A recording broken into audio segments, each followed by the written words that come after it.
audiobook.org. The Adventures of Sally by G.Wodehouse.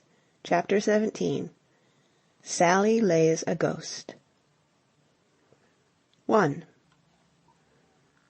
The blood flowed slowly back into Sally's face, and her heart, which had leaped madly for an instant at the sound of his voice, resumed its normal beat. The suddenness of the shock over, she was surprised to find herself perfectly calm. Always, when she had imagined this meeting, knowing that it would have to take place sooner or later, she had felt something akin to panic, but now that it had actually occurred, it hardly seemed to stir her. The events of the night had left her incapable of any violent emotion. "Hello, Sally," said Gerald. He spoke thickly, and there was a foolish smile on his face as he stood swaying with one hand on the door. He was in his shirt-sleeves, collarless, and it was plain that he had been drinking heavily. His face was white and puffy, and about him there hung like a nimbus a sodden disreputableness. Sally did not speak. Weighed down before by a numbing exhaustion, she seemed now to have passed into that second phase in which overtired nerves enter upon a sort of Indian summer of abnormal alertness. She looked at him quietly, coolly, and altogether dispassionately, as if he had been a stranger. "Hullo," said Gerald again. "What do you want?" said Sally. "Heard your voice. Saw the door open. Thought I'd come in." "What do you want?" The weak smile which had seemed pinned on Gerald's face vanished. A tear rolled down his cheek. His intoxication had reached the maudlin stage. Sally, I'm very miserable." He slurred awkwardly over the difficult syllables. "Heard your voice. Saw the door open. Thought I'd come in." Something flicked at the back of Sally's mind. She seemed to have been through all this before. Then she remembered. This was simply Mr. Reginald Cracknell over again. "I think you had better go to bed, Gerald," she said steadily. Nothing about him seemed to touch her now, neither the sight of him nor his shameless misery. "What's the use? Can't sleep? No good. Couldn't sleep. Sally, you don't know how worried I am. I see what a fool I've been." Sally made a quick gesture to check what she supposed was about to develop into a belated expression of regret for his treatment of herself. She did not want to stand there listening to Gerald apologizing with tears for having done his best to wreck her life, but it seemed that it was not this that was weighing upon his soul. "I was a fool ever to try writing plays," he went on. "Got a winner first time, but can't repeat. It's no good. Ought to have stuck to newspaper work. I'm good at that. Shall have to go back to it. Had another frost tonight. No good trying any more. Shall have to go back to the old grind, damn it." He wept softly, full of pity for his hard case. "Very miserable," he murmured. He came forward a step into the room, lurched, and retreated to the safe support of the door. For an instant Sally's artificial calm was shot through by a swift stab of contempt. It passed, and she was back again in her armor of indifference. "Go to bed, Gerald," she said. "You'll feel better in the morning." Perhaps some inkling of how he was going to feel in the morning worked through to Gerald's muddled intelligence, for he winced, and his manner took on a deeper melancholy. "May not be alive in the morning," he said solemnly.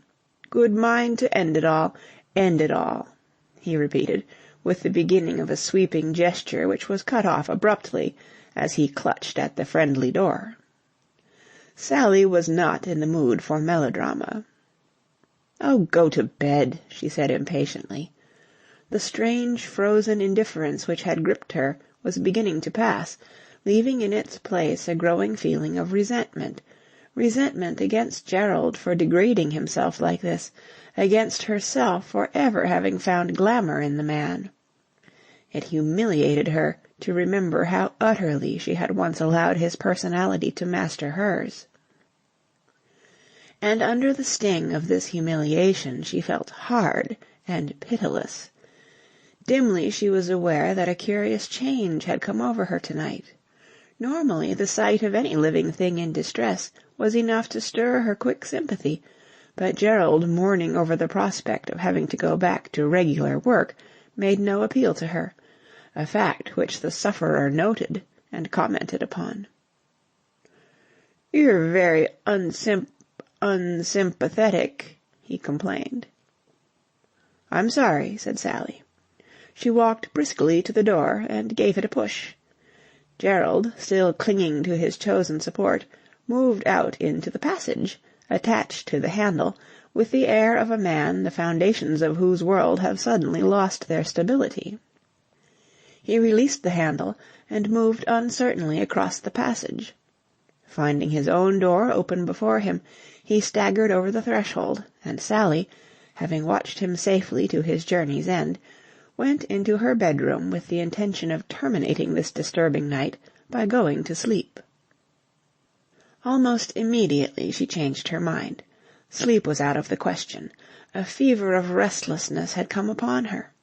She put on a kimono and went into the kitchen to ascertain whether her commissariat arrangements would permit a glass of hot milk. She had just remembered that she had that morning presented the last of the milk to a sandy cat with a purposeful eye, which had dropped in through the window to take breakfast with her, when her regrets for this thriftless hospitality were interrupted by a muffled crash. She listened intently. The sound had seemed to come from across the passage. She hurried to the door and opened it. As she did so, from behind the door of the apartment opposite there came a perfect fusillade of crashes, each seeming to her strained hearing louder and more appalling than the last. There is something about sudden loud noises in the stillness of the night which shatters the most rigid detachment. A short while before, Gerald, toying with the idea of ending his sorrows by violence, had left Sally unmoved, but now her mind leapt back to what he had said, and apprehension succeeded indifference. There was no disputing the fact that Gerald was in an irresponsible mood, under the influence of which he was capable of doing almost anything. Sally, listening in the doorway, felt a momentary panic. A brief silence had succeeded the fusillade, but as she stood there hesitating, the noise broke out again, and this time it was so loud and compelling that Sally hesitated no longer. She ran across the passage and beat on the door. 2. Whatever devastating happenings had been going on in his home, it was plain a moment later that Gerald had managed to survive them, for there came the sound of a dragging footstep, and the door opened. Gerald stood on the threshold, the weak smile back on his face. "Hullo, Sally." At the sight of him, disreputable and obviously unscathed, Sally's brief alarm died away, leaving in its place the old feeling of impatient resentment. In addition to her other grievances against him, he had apparently frightened her unnecessarily.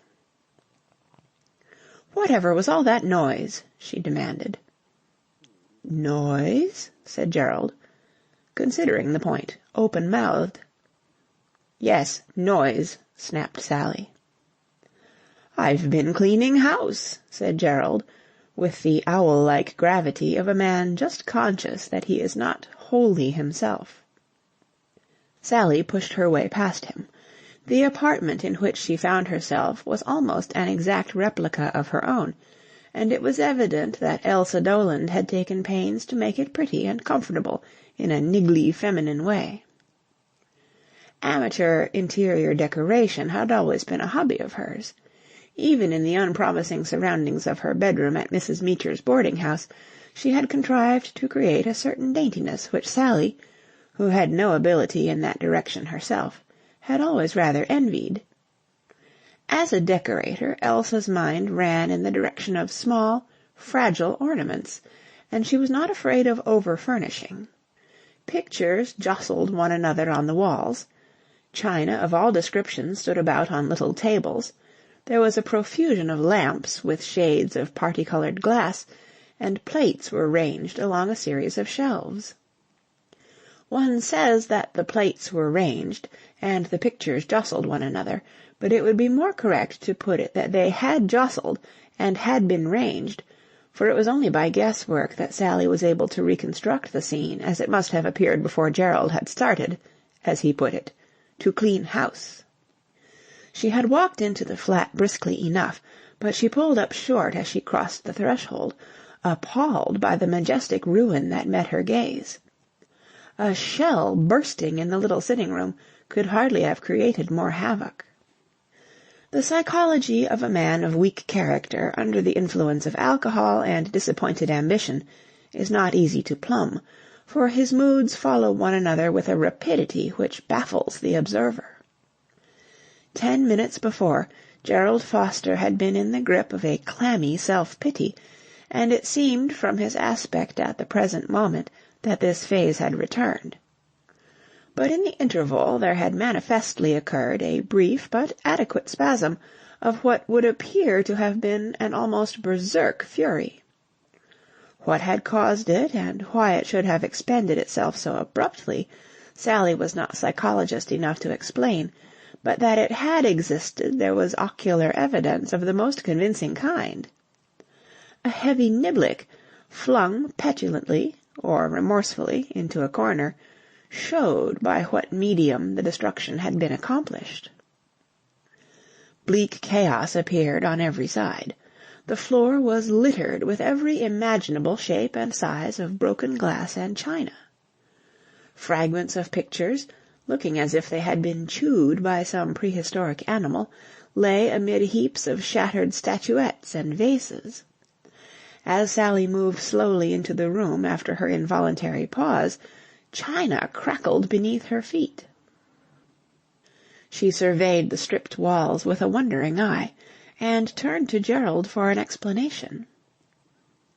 Gerald had subsided onto an occasional table, and was weeping softly again. It had come over him once more that he had been very, very badly treated. "Well," said Sally with a gasp, "you've certainly made a good job of it." There was a sharp crack as the occasional table, never designed by its maker to bear heavy weights, gave way in a splintering flurry of broken legs under the pressure of the master of the house, and Sally's mood underwent an abrupt change. There are few situations in life which do not hold equal potentialities for both tragedy and farce, and it was the ludicrous side of this drama that chanced to appeal to Sally at this moment. Her sense of humour was tickled. It was, if she could have analysed her feelings, at herself that she was mocking, at the feeble, sentimental Sally who had once conceived the absurd idea of taking this preposterous man seriously. She felt light-hearted and light-headed, and she sank into a chair with a gurgling laugh. The shock of his fall appeared to have had the desirable effect of restoring Gerald to something approaching intelligence. He picked himself up from the remains of a set of water-colours, gazing at Sally with growing disapproval. "No sympathy," he said austerely. "I can't help it," cried Sally. "It's too funny." "Not funny," corrected Gerald, his brain beginning to cloud once more. "What did you do it for?" Gerald returned for a moment to that mood of honest indignation which had so strengthened his arm when wielding the niblick. He bethought him once again of his grievance. "Wasn't going to stand for it any longer," he said heatedly. "A fellow's wife goes and lets him down, ruins his show by going off and playing in another show. Why shouldn't I smash her things? Why should I stand for that sort of treatment? Why should I?" "Well, you haven't," said Sally, "so there's no need to discuss it.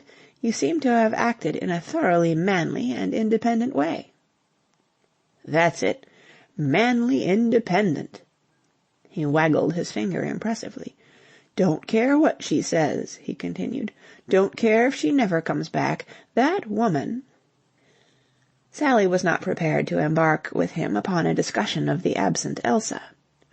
Already the amusing aspect of the affair had begun to fade, and her hilarity was giving way to a tired distaste for the sordidness of the whole business. She had become aware that she could not endure the society of Gerald Foster much longer. She got up and spoke decidedly. "And now," she said, "I'm going to tidy up." Gerald had other views. "No," he said with sudden solemnity. "No, nothing of the kind. Leave it for her to find. Leave it as it is." "Don't be silly. All this has got to be cleaned up. I'll do it. You go and sit in my apartment. I'll come and tell you when you can come back." "No," said Gerald, wagging his head. Sally stamped her foot among the crackling ruins. Quite suddenly the sight of him had become intolerable. "Do as I tell you," she cried. Gerald wavered for a moment, but his brief militant mood was ebbing fast. After a faint protest he shuffled off, and Sally heard him go into her room. She breathed a deep breath of relief and turned to her task. A visit to the kitchen revealed a long-handled broom, and, armed with this, Sally was soon busy. She was an efficient little person, and presently out of chaos there began to emerge a certain order. Nothing short of complete redecoration would ever make the place look habitable again, but at the end of half an hour she had cleared the floor, and the fragments of vases, plates, lamp-shades, pictures, and glasses were stacked in tiny heaps against the walls. She returned the broom to the kitchen, and, going back into the sitting-room, flung open the window and stood looking out. With a sense of unreality she perceived that the night had gone. Over the quiet street below there brooded that strange metallic light which ushers in the dawn of a fine day. A cold breeze whispered to and fro. Above the housetops the sky was a faint, level blue. She left the window and started to cross the room, and suddenly there came over her a feeling of utter weakness.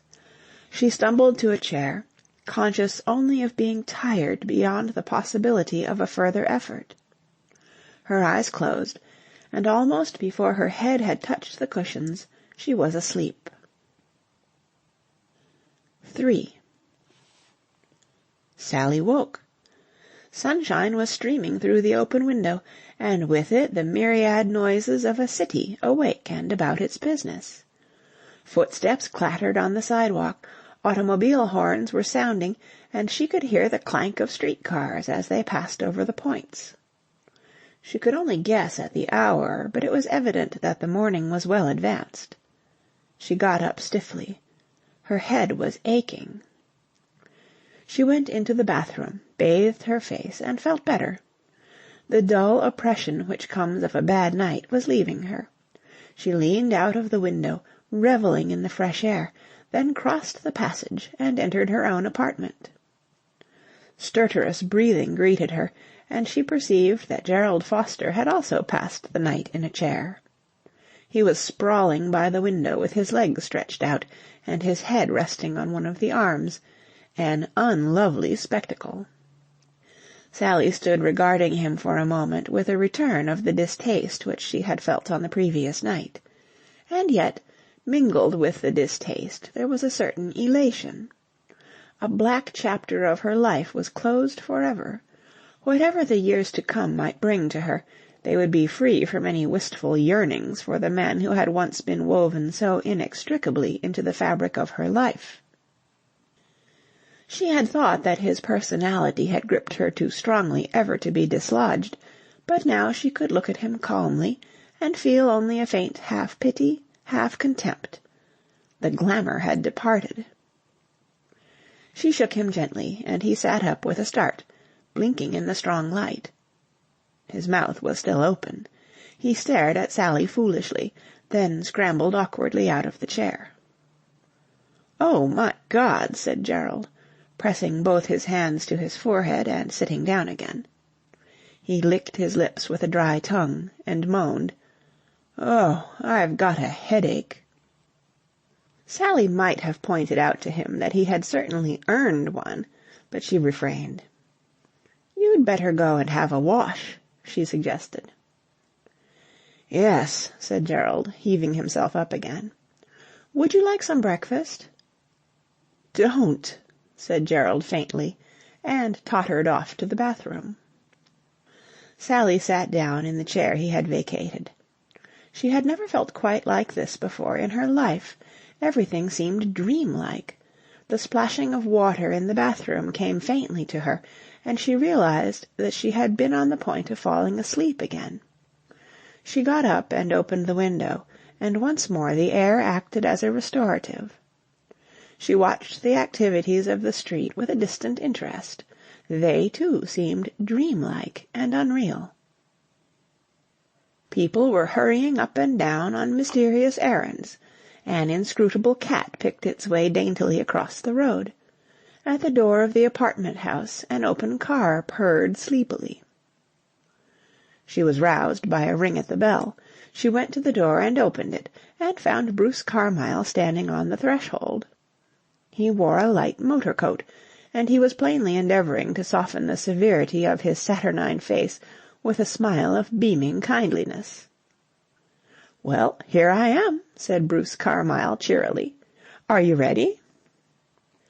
With the coming of daylight a certain penitence had descended on Mr. Carmyle. Thinking things over while shaving, and subsequently in his bath, he had come to the conclusion that his behaviour overnight had not been all that could have been desired. He had not actually been brutal, perhaps, but he had undoubtedly not been winning. There had been an abruptness in the manner of his leaving Sally at the flower garden which a perfect lover ought not to have shown. He had allowed his nerves to get the better of him, and now he desired to make amends. Hence a cheerfulness which he did not usually exhibit so early in the morning. Sally was staring at him blankly. She had completely forgotten that he had said that he would come and take her for a drive this morning. She searched in her mind for words, and found none. And, as Mr. Carmyle was debating within himself whether to kiss her now or wait for a more suitable moment, embarrassment came upon them both like a fog, and the genial smile faded from his face, as if the motive power behind it had suddenly failed. "I've got the car outside, and—" At this point speech failed Mr. Carmyle, for, even as he began the sentence, the door that led to the bathroom opened, and Gerald Foster came out. Mr. Carmyle gaped at Gerald. Gerald gaped at Mr. Carmyle. The application of cold water to the face and head is an excellent thing on the morning after an imprudent night, but as a tonic it only goes part of the way. In the case of Gerald Foster, which was an extremely serious and aggravated case, it had gone hardly any way at all. The person unknown who had been driving red-hot rivets into the base of Gerald Foster's skull ever since the moment of his awakening was still busily engaged on that task. He gazed at Mr. Carmyle wanly. Bruce Carmyle drew in his breath with a sharp hiss, and stood rigid. His eyes, burning now with a grim light, flickered over Gerald's person, and found nothing in it to entertain them. He saw a slouching figure in shirt-sleeves and the foundations of evening dress, a disgusting, degraded figure with pink eyes and a white face that needed a shave. And all the doubts that had ever come to vex Mr. Carmyle's mind since his first meeting with Sally became on the instant certainties. So Uncle Donald had been right after all. This was the sort of girl she was. At his elbow the stout phantom of Uncle Donald puffed with satisfaction. "I told you so," it said. Sally had not moved. The situation was beyond her. Just as if this had really been the dream it seemed, she felt incapable of speech or action. "So," said Mr. Carmyle, becoming articulate, and allowed an impressive aposiopesis to take the place of the rest of the speech. A cold fury had gripped him. He pointed at Gerald, began to speak, found that he was stuttering, and gulped back the words. In this supreme moment he was not going to have his dignity impaired by a stutter. He gulped, and found a sentence which, while brief enough to insure against this disaster, was sufficiently long to express his meaning. "Get out," he said. Gerald Foster had his dignity too, and it seemed to him that the time had come to assert it. But he also had a most excruciating headache, and when he drew himself up haughtily to ask Mr. Carmyle what the devil he meant by it, a severe access of pain sent him huddling back immediately to a safer attitude. He clasped his forehead and groaned. "Get out!" For a moment Gerald hesitated. Then another shooting spasm convinced him that no profit or pleasure was to be derived from a continuance of the argument, and he began to shamble slowly across to the door. Bruce Carmyle watched him go with twitching hands. There was a moment when the human man in him, somewhat atrophied from long disuse, stirred him almost to the point of assault. Then dignity whispered more prudent counsel in his ear, and Gerald was past the danger zone and out in the passage. Mr. Carmyle turned to face Sally, as King Arthur on a similar but less impressive occasion must have turned to deal with Guinevere. "So," he said again. Sally was eyeing him steadily. Considering the circumstances, Mr. Carmyle thought with not a little indignation, much too steadily. "This," he said ponderously, "is very amusing." He waited for her to speak, but she said nothing. "I might have expected it," said Mr. Carmyle with a bitter laugh. Sally forced herself from the lethargy which was gripping her. "Would you like me to explain?" she said. "There can be no explanation," said Mr. Carmyle coldly. "Very well," said Sally. There was a pause. "Good-bye," said Bruce Carmyle. "Good-bye," said Sally. Mr. Carmyle walked to the door. There he stopped for an instant and glanced back at her. Sally had walked to the window and was looking out. For one swift instant something about her trim little figure, and the gleam of her hair where the sunlight shone on it, seemed to catch at Bruce Carmyle's heart, and he wavered. But the next moment he was strong again, and the door had closed behind him with a resolute bang. Out in the street, climbing into his car, he looked up involuntarily to see if she was still there, but she had gone. As the car, gathering speed, hummed down the street, Sally was at the telephone listening to the sleepy voice of Ginger Kemp, which, as he became aware who it was that had woken him from his rest and what she had to say to him, magically lost its sleepiness and took on a note of riotous ecstasy. 5 minutes later, Ginger was splashing in his bath, singing discordantly. End of chapter 17. Read on March 8th, 2009, in San Diego, California.